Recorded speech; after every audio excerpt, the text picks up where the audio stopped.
பேசினாங்கன்னா சந்தோஷம்தான். என்னோட சபையில மக்களை நான் வளர்த்து விடுகிறேன். ஜெபம் நடத்த, ஆராதனை நடத்த, செய்தி கொடுக்க மகிழ்ச்சி தான். நல்லா பிரசங்கம் பண்றார், சந்தோஷம்தான். நான் சொல்ல வந்த குறிப்பு என்னவென்றால், பிரிவினைகளையும் இடர்களையும் உண்டாக்குவதை குறித்து எச்சரிக்கையாயிருங்கள். ரோமர் 16:17. அப்படிப்பட்ட விட்டு விலக வேண்டும் என்று உங்களுக்கு புத்தி சொல்லுகிறேன். இன்னைக்கு பாருங்களேன், சபை முடிஞ்ச பிறகு அந்த டீ கடையில் ஒரு கூட்டம், திருமணையில் ஒரு கூட்டம் கூடி கூடி பேசுறது. செய்தியை பற்றி இல்லை, அவரை பற்றி, இவரை பற்றி, அந்த சகோதரியை பற்றி, சகோதரனை பற்றி. பாஸ்டர் கண்ணே தெரியல, இதெல்லாம் கேட்க மாட்டாரு, நம்ம பண்றது மட்டும் அவர் கண்ணுக்கு தெரியுது. இதெல்லாம் இடர்களையும் பிரிவினைகள் உண்டாக்குகிறவர்கள். அவர்களை குறித்து எச்சரிக்கையார். நான் சொல்லுகிற செய்தியை கவனமாக கேளுங்க. இதெல்லாம் உடைய முன்னேற்றத்திற்கு தடைகள். ஒருத்தர் பிரிவினை உண்டு பண்றாரா, விட்டு விலகிடுங்க. உங்களை திரும்ப கிட்ட வருவார், வீட்டுக்கு வருவார், ஃபோன் பேசுவார். பிரதர், இது இப்படியே விட்டா நல்லது அல்ல அப்படிங்கிற. என்னுடைய உங்களுடைய வேலை என்ன? ஆலயத்துக்கு போங்க, ஆராதிங்க, முன்னேறுங்க, கர்த்தருக்கு ஊழியம் பண்ணுங்க. இன்னைக்கு திருச்சபையில எத்தனையோ சபைகளை பார்க்கிறேன். இடர்கள், மூப்பருக்கு ஒரு 5 பேர், அந்த விசுவாசிக்கு ஒரு 5 பேர், இந்த கொயர் நடத்துறதுக்கு 5 பேர், கீபோர்டு வாசிக்கு ஒரு 5 பேர், சண்டே ஸ்கூல் டீச்சருக்கு ஒரு 5 பேர், இந்த யூத் நடத்துறவங்களுக்கு ஒரு 5 பேர். அது ஆரோக்கியமான வாழ்க்கை அல்ல. வேதம் சொல்லுகிறது அது அப்படி. அவங்க ரோமர் 16:18. இப்படி இடர்களையும் இப்படி இப்படி உண்டாக்குகிறவர்கள் ஆண்டவர் ஊழியம் பண்ணல, தங்கள் வயிற்றுக்கே ஊழியம் பண்ணுகிறார்கள். நயவசனிப்பு, இச்சக பேச்சு. ரோமர் 16:18. அவர்கள் கபடில்லாருடைய இருதயங்களை வஞ்சிக்கிறார்கள். ஒரு நாள் சாப்பாடு போட்டால் சரியா போச்சு, ஒரு ஹோட்டலில் கூட்டு பிரியாணி போட்டால் சரியா போச்சு, பிறந்த நாளைக்கு ஒரு கேக் வாங்கி கொடுத்தா சரியா போச்சு.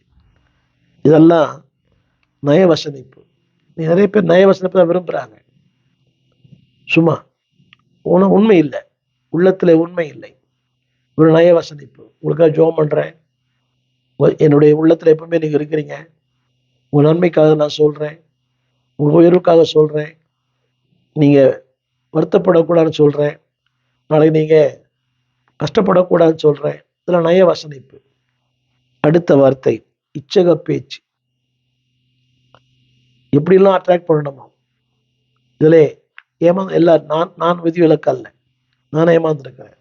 உங்களை போல ஒரு பிரசங்கியா, உங்களை போல ஒரு ஊழியர், உங்களை போல வசனம் பேசுறவங்க யாருமே இல்லை.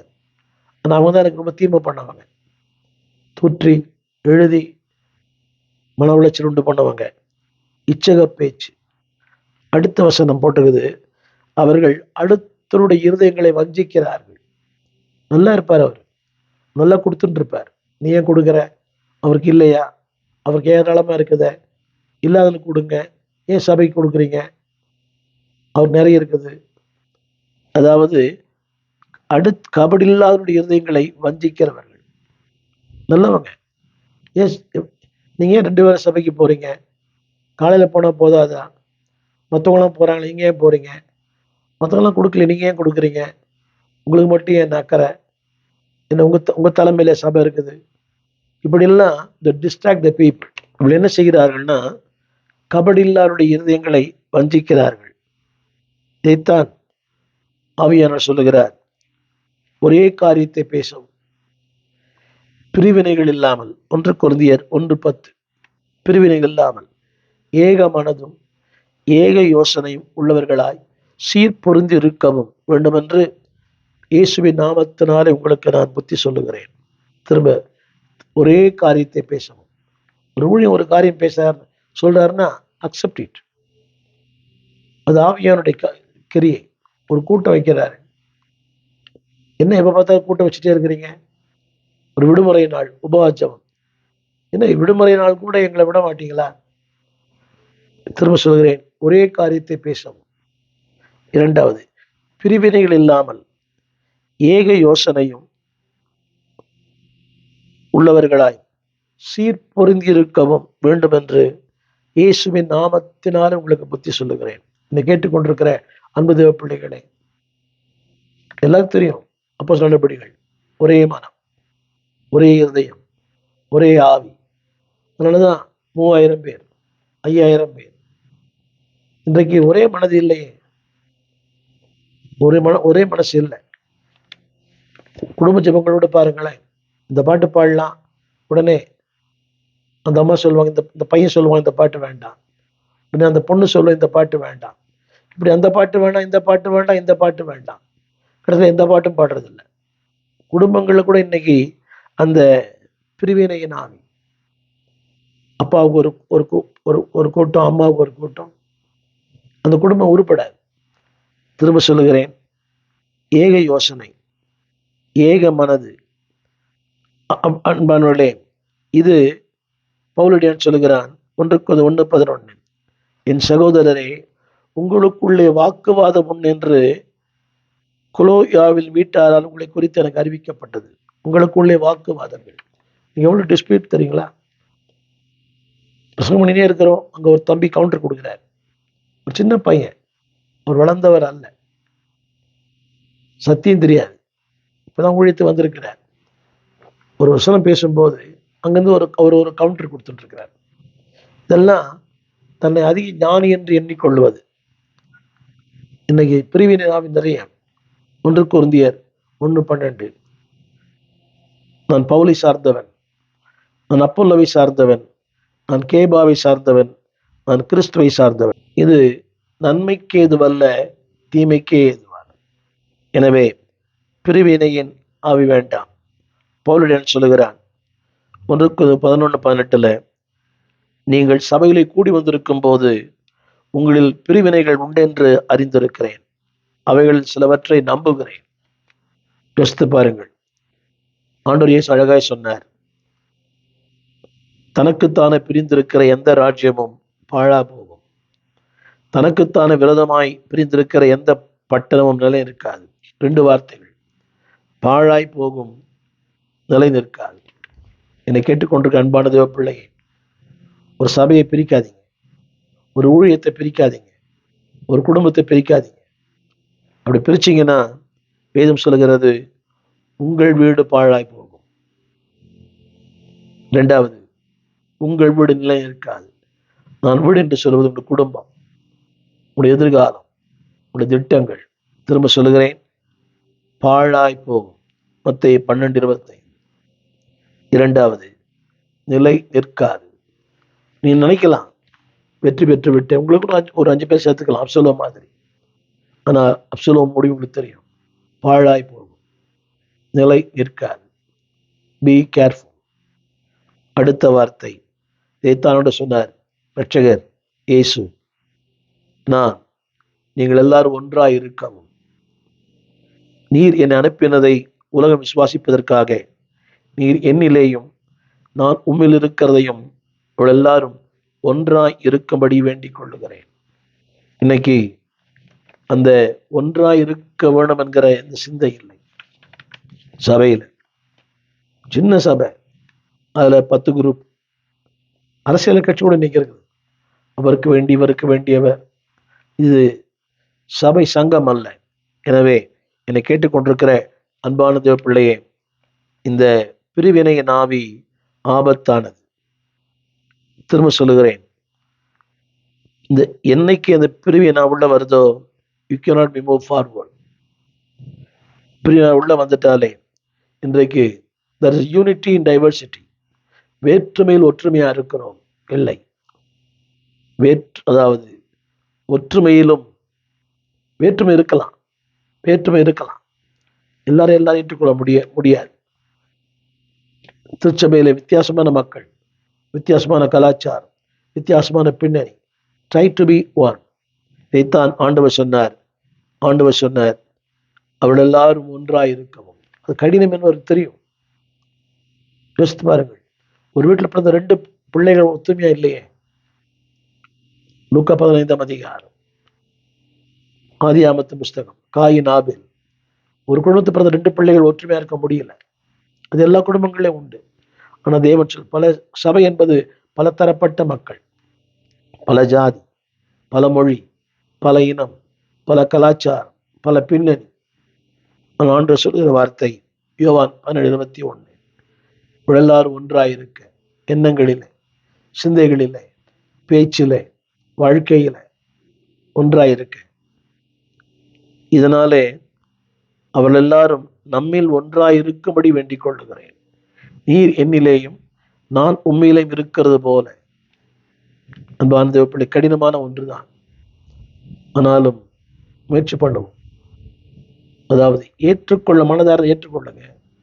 டோன்ட் டிபேட், பட்டிமன்றம் பேசாதீங்க. அது உங்களோட ஆவிக்குரிய வாழ்க்கையை முன்னேற்ற தடாது. பட்டிமன்றம்லாம் வேண்டாம். உங்களுக்கு பிடிக்கலையா, ஜஸ்ட் லீவ் இட். உங்க சபை பிடிக்கும், சபை விட்டு போயிடுங்க, அவ்வளவுதான். நீ எந்த சபைக்கு போன நினைக்க மாட்டீங்க. ஒரு சபையில் ஒழுங்கா இல்லாதவங்க எந்த சபையில் ஒழுங்கா இருக்கவே மாட்டாங்க. ஏதாவது குறை கண்டுபிடிச்சிட்டே இருப்பாங்க. அப்படி இருக்க வேண்டாம். அன்பானவர்களே, எல்லா சபைகளுமே குறைவுள்ள சபைகள் தான். எல்லா ஊழியர்களுமே குறைவுள்ள ஊழியர்கள் தான். ஆனால் கர்த்தர் உங்களை எங்கே வைத்தாரோ அங்கே இருங்க. தேவன் தம்முடைய சித்தத்தின்படி அவயவங்கள் ஒவ்வொன்றையும் சரீரத்தில் வைத்தார். அவர் தான் உங்களை வச்சிருக்கிறார். எனவே கர்த்தர் வைத்திருக்கிறார். அதுல பி லாயல். திரும்ப சொல்லுகிறேன், கர்த்தருடைய வார்த்தையை நல்லா படிச்சீங்கன்னா உங்களுக்குள்ள அந்த ஒற்றுமை வந்துடும்.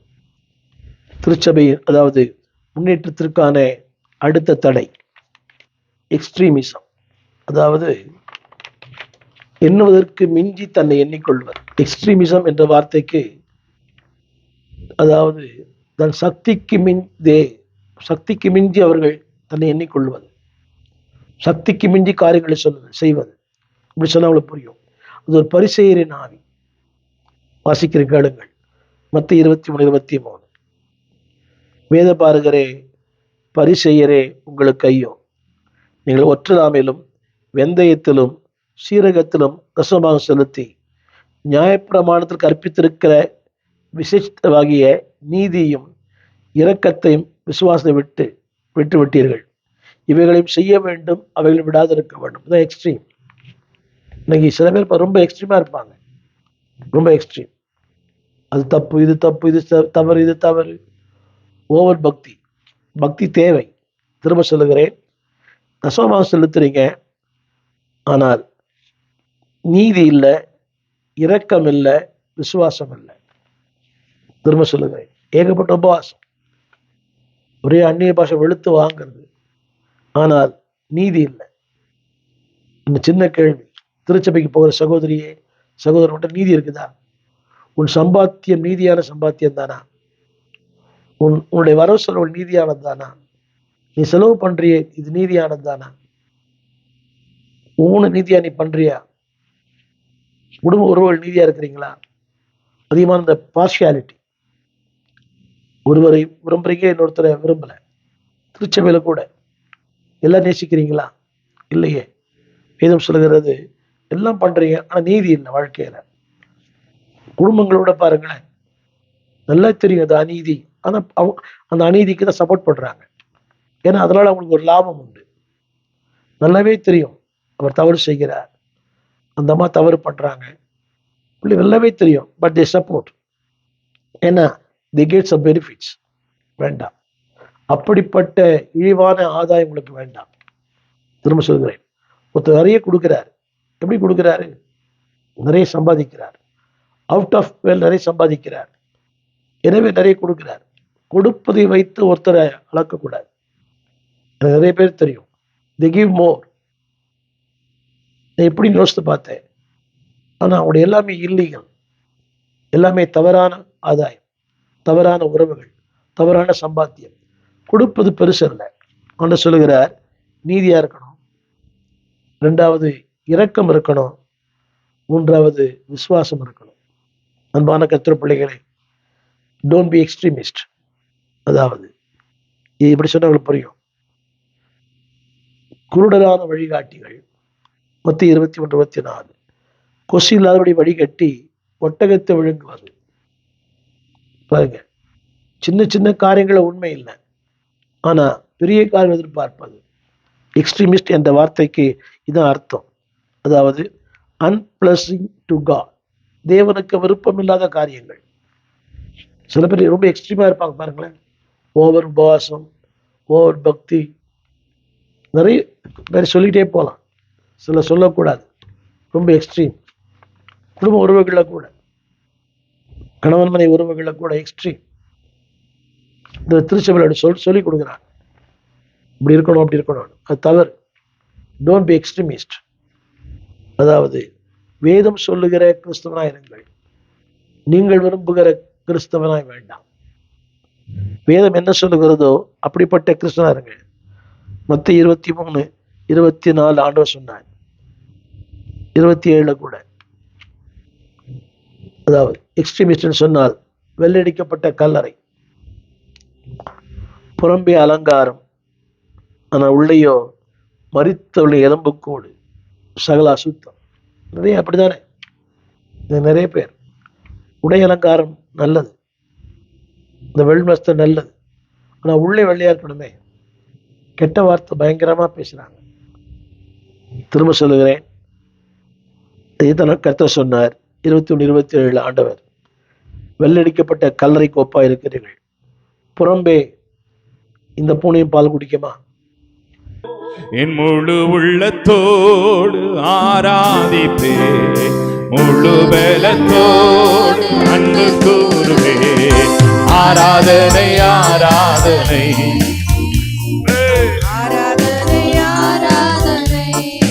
அல்லேலூயா, ஆராதனை ஆராதனை. கை தட்டி பாடுங்க, எல்லாம் கை தட்டி பாடுறா தம்பி. முழு உள்ளத்தோடு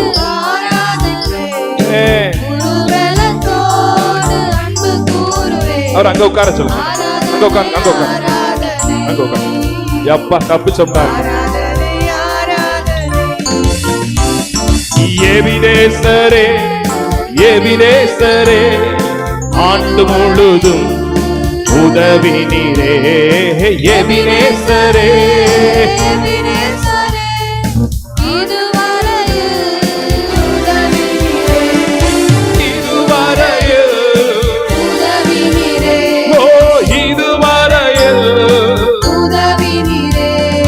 முழு உள்ளத்தோடு முழு பலத்தோடு ஆராதனை ஆராதனை ஆராதனை ஆராதனை. ஆமென் ஆமென் ஆமென். ஆராதனை ஆராதனை. மீண்டு ஒரு முறை. எபினேசரே எபினேசரே. இந்த சண்முகம் பிள்ளைய பிடிச்சு உட்கார வைங்க, பிடிச்சு உட்கார வைங்க, எந்திரிக்கப்படாது. ஆமா, என்னை பார்க்க சொல்லுங்க, என்னை பார்க்க சொல்லுங்கன்னு சொன்னேன். ஓ இதுவரை உதவி நீரே, உள்ளத்தோடு ஆராதிப்பே.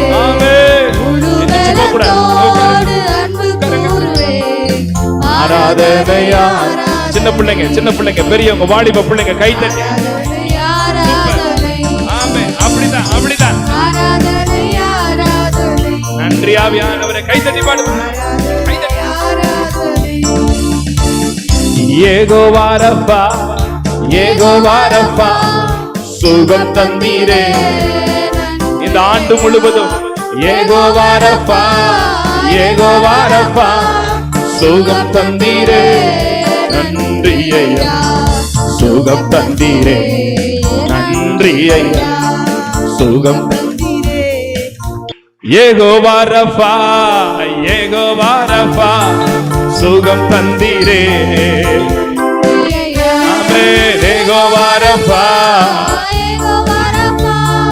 சுகம் தந்தீரே, சுகம் தந்தீரே. ஆமென். சுகம் தந்தீரே, என்னை பாதுகாத்தீரே. ஓ பாதுகாத்தீரே, உம்மை முழு உள்ளத்தோடு. ஓ முழு பலத்தோடு ஆராதனை ஆராதனை ஆராதனை ஆராதனை. அல்லேலூயா. நன்றி அப்பா. நன்றி ராஜா, சொல்லுங்க இயேசு ராஜா. நன்றி ராஜா, இயேசு ராஜா. சூப்பர். நன்றி ராஜா. எவ்வளவு சந்தோஷமா சொல்லணும். ஆமே. நன்றி ராஜா, இயேசு ராஜா. நன்றி ராஜா, இயேசு ராஜா. நன்றி ராஜா, இயேசு ராஜா. நன்றி ராஜா, இயேசு ராஜா. ராஜா, நீ செய்த நன்மைகள் அவை எண்ணி முடியாதையா. ஏறெடுப்பேன் நன்றி பலி என் ஜீவனாலெல்லாம். ராஜா, நீ செய்த நன்மைகள் அவை எண்ணி முடியாதையா. ஏறெடுப்பேன் நன்றி பலி என் ஜீவனாலெல்லாம். ஒவ்வொரு நாளும் உணவும் உடையும் தந்து பாதுகாத்து வந்தீரையா. உண்மைதானா?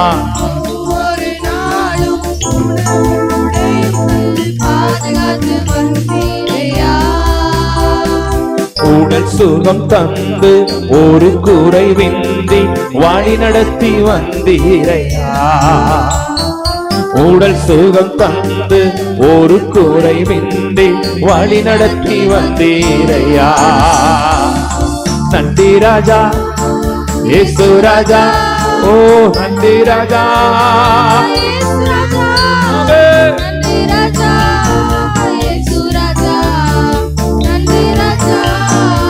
இயேசு ராஜா, இயேசு ராஜா.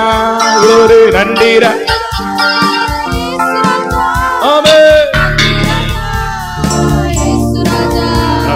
நன்றி ராஜா.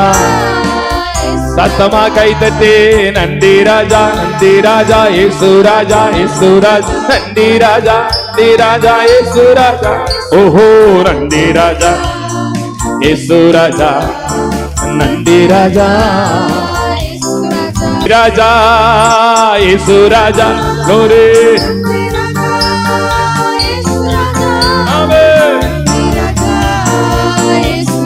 glory glory. நன்றி ராஜா, இயேசு ராஜா. சொல்லுங்க நன்றி ராஜா, இயேசு ராஜா. ஆமென். நன்றி ராஜா, இயேசு ராஜா. ஆமென். நன்றி ராஜா, இயேசு ராஜா. நன்றி ராஜா, இயேசு ராஜா. இயேசு என்னோட இருப்பத நினைச்சிட்டா என்னுள்ளம் துள்ளுதமா, நன்றி என்று சொல்லுதமா. இயேசு என்னோட இருப்பத நினைச்சுட்டா என்னுள்ளம் துள்ளுதமா, நன்றி என்று சொல்லுதமா. ஹல்லேலூயா,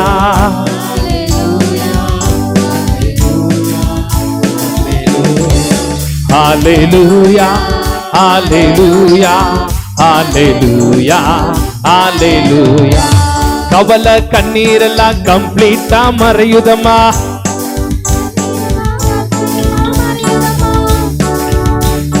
பரலோகம் தெரியுதம்மா, பரலோகம் தெரியுதம்மா. அகிலமாலும் தெய்வம் அன்பு இதய தெய்வம், அகிலமாலும் தெய்வம் அன்பு இதய தெய்வம்.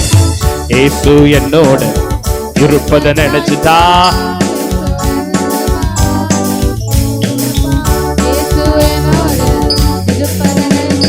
திறந்த வாசல் சபையில் 2023ஆம் ஆண்டில் 12 மாத வாக்குத்தத்தங்கள்.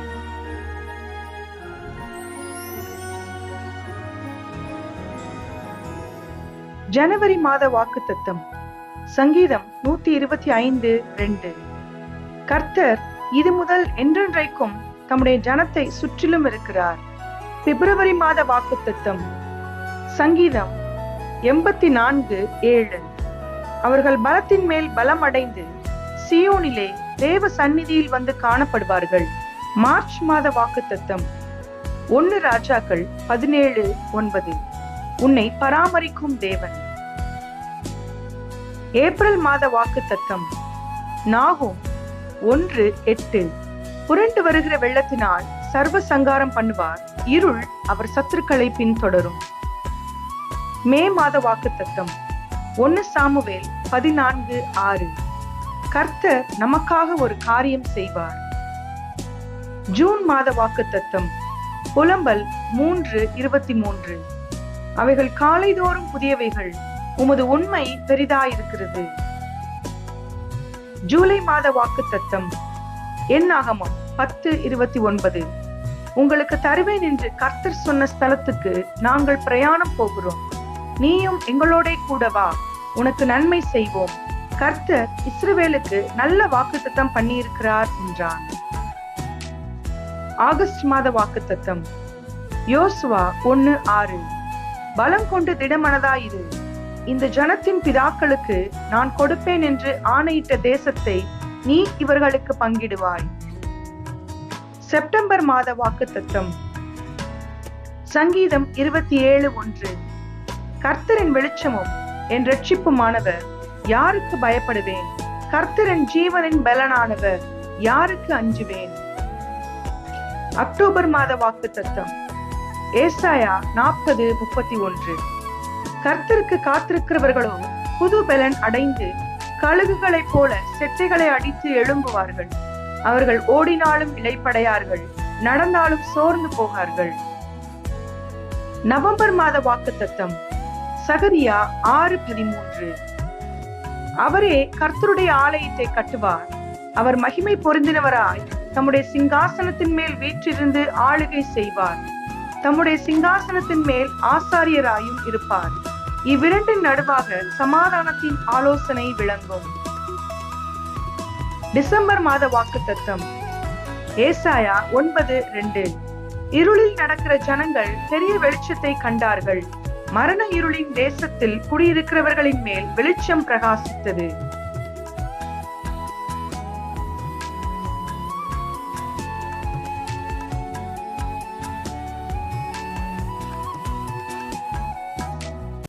அன்பானவர்களே, நீங்கள் திரையிலே திறந்த வாசல் துதியொலி கீதங்கள் என்ற ஒரு பாடல் புஸ்தகத்தை நீங்கள் பார்க்கலாம். ஏறக்குறைய ஒரு 773 பாடல்கள், புதிய பாடல்கள், பழைய பாடல் இருக்கிறது. சபையிலே பாடி கர்த்தரை ஆராதிக்க இந்த புஸ்தகத்தை வெளியிட்டிருக்கிறோம். இது ஊழியர்களுக்காக, சபைகளுக்காக நாங்கள் அதை குறைந்த விலையிலே கொடுக்கிறோம். இந்த பாடல் உங்களுக்கு தேவையானால் நீங்கள் எங்களோடு கூட தொடர்பு கொள்ள முடியும். இந்த கீழ்காணும் இந்த தொலைபேசிகளை எங்கள் தொடர்பு கொள்ளலாம். கூகுள் பே, அதில் நீங்கள் பணம் அனுப்பலாம். ஊழியர்களுக்கு அதில் சலுகைகள் உண்டு. நீங்கள் மொத்தமாக வாங்கும்போது அதை நாங்கள் உங்களுக்கு சலுகை செய்வோம். நீங்கள் பாடி கர்த்தரை மையப்படுத்த அன்போடு கேட்டுக்கொள்கிறோம். இது ஏறக்குறைய ஒரு 50,000 பிரதிகள் வரைக்கும் வெளியிட்டிருக்கிறோம். திறந்த வாசல் துதியொலி கீதங்கள். தமிழ் பேசுகிற பல இடங்களிலே இந்த பாடல் பாடப்படுகிறது. பழைய புதிய பாடல்கள் எல்லாவற்றையும் தொகுத்து வெளியிட்டிருக்கிறோம். பாடி பரமனை மையப்படுத்துங்கள். God bless you. கர்த்தர் ஆசீர்வதிப்பாராக. எங்கள் விலாசம் போதகர் ஸ்டீஃபன் தேவகுமார், திறந்த வாசல் சபை, நம்பர் 65, பரமானந்த தெரு, 7 கிணறு, சென்னை 600001. தொடர்புக்கு 9841839287. மேலும் 04441833330.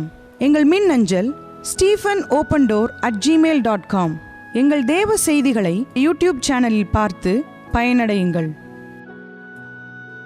தேவன் உங்களை ஆசீர்வதிப்பாராக. எங்கள் ஆராதனைகள் இந்த கீழ்கண்ட விலாசத்திலே நடக்கிறது. திறந்த வாசல் சபை, 65 பரமானந்த முதலை தெரு, 7 கிணறு, ஸ்டான்லி ஆஸ்பத்திரி சமீபம்.